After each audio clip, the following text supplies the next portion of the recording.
Interesting challenge I've been dealing with is learning the different readings of kanji when two different vocab changes it in context or usage. Yeah, that can be tough.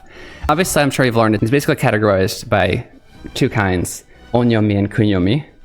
Generally, if the kanji is used by itself or it has hiragana after it as part of the word, that's generally going to be the kunyomi, Japanese reading.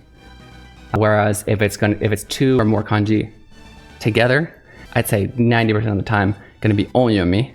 To give you a quick example, like taberu, right? So this is one kanji with two hiragana. You probably learned this as shoku taberu, to eat, right?